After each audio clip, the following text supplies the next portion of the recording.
Hi, welcome back to another T-REV recipe. Do you like steak?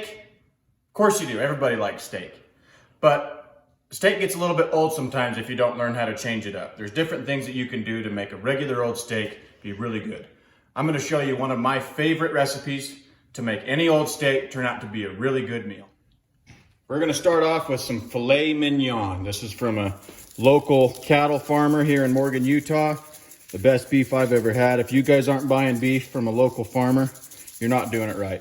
I'm gonna start off seasoning it with some really simple steak seasoning. It's basically just salt and pepper with some garlic in it. And season it up really good. We're gonna take it outside and we're gonna sear it. And then we're gonna cook it nice and slow on the smoker. We're gonna add some pico de gallo, some fresh shrimp, and a nice cheese sauce that I'm gonna show you how to make. You can do this with any steak, and you're gonna love how it tastes. It's gonna be like a steakhouse recipe. It's gonna impress everyone that you feed it to. It's gonna be really good, and best of all, it's really easy. You're gonna have all of these ingredients in your pantry. Everybody's gonna enjoy it. So we're gonna flash sear these. This grill's hot enough where it's only gonna take maybe a minute. And then we'll go throw it on the smoker over behind us and cook them up to a nice medium rare. When your grill's going this hot, you gotta watch it. You can't leave the grill unattended. Okay, you're done. Hasn't even been 30 seconds. We've already got some sear marks. Don't want to burn them per se. You just want to get a good sear, which is going to help seal in the moisture and give you that nice char taste that everybody likes from a steakhouse.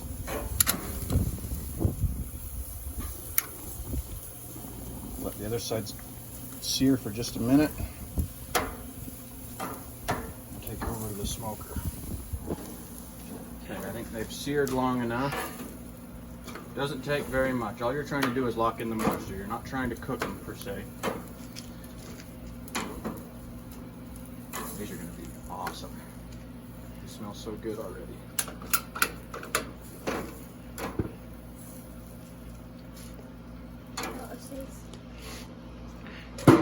Bring them over to the smoker.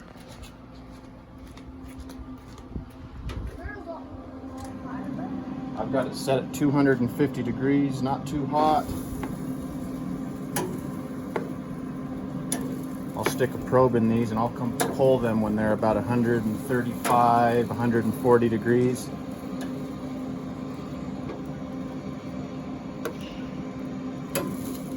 At this temperature, that'll probably take 20 minutes. And now for the cheese sauce. You're gonna start off with a small pot. Cube of butter.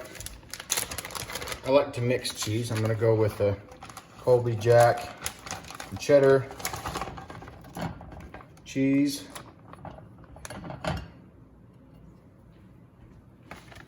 And then a blend of different kinds of white cheese. It's provolone and Romano and Parmesan. I'll let that start to heat up and melt. I'm gonna add some good stuff to it. Stinky cheese.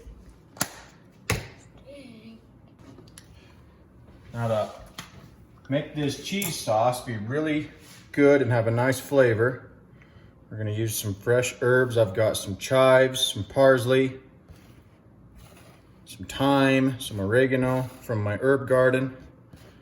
Cut that up. I just barely picked this. It should be pretty good. Smells amazing. We're gonna stick that in there. Obviously, just all that cheese and butter is gonna be really thick, so we're gonna thin it up a little bit with some milk.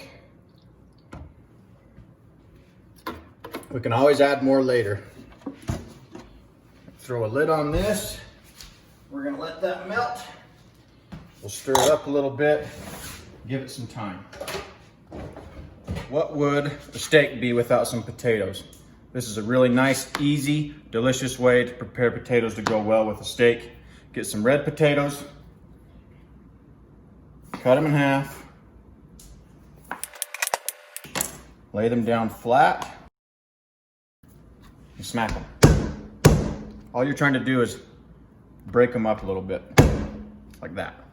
Don't need to destroy them. When you hit them like that, and it makes that little break, makes them cook through differently. They're really good.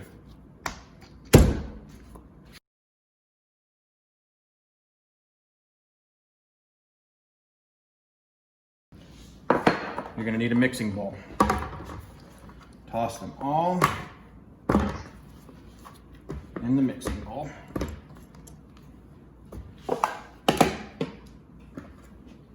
Can you see everything okay? Toss everything in the mixing bowl. You're gonna put a good splash of olive oil. This stuff, if you don't have this around the house, you're missing out. This is amazing. You can use this for so many different things. Apply a good amount. And then any other kind of seasoning, some steak seasoning, some garlic powder. I'm a big fan of this Montreal.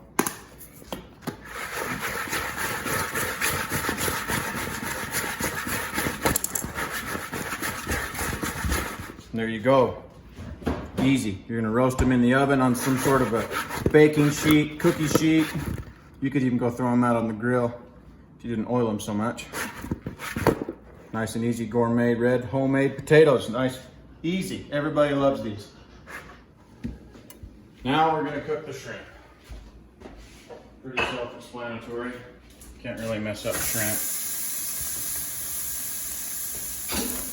Cook them in a frying pan with some oil and garlic seasoning. It's too hot.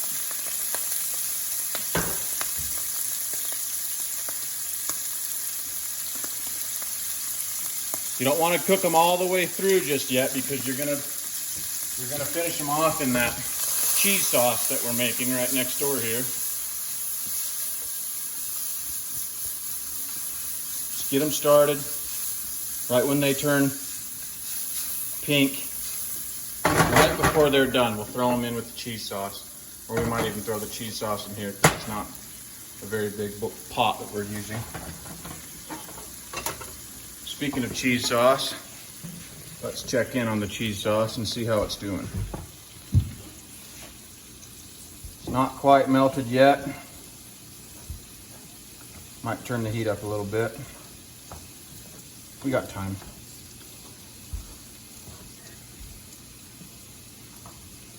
I do want to reduce it a little bit. It's a little thinner than I'd like.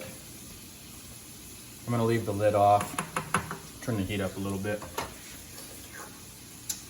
See how it turns out. So the shrimp are probably 85% cooked. I'm gonna dump all the cheese sauce I made in here with the shrimp. Stir it in a little bit. Put the heat on in between low and medium.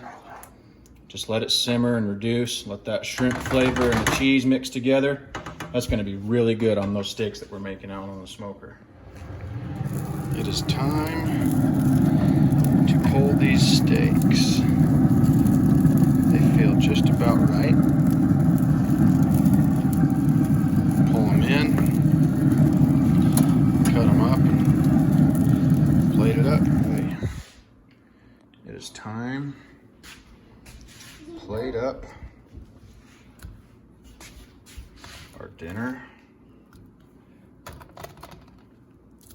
There's no way you can have a simpler meal that tastes better than this.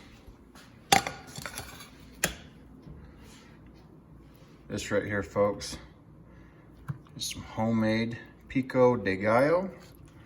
This alone is enough reason to have a garden.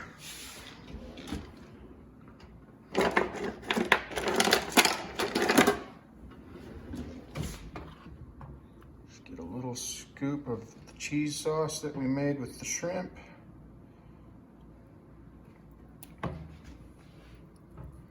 And And some pico de gallo on top.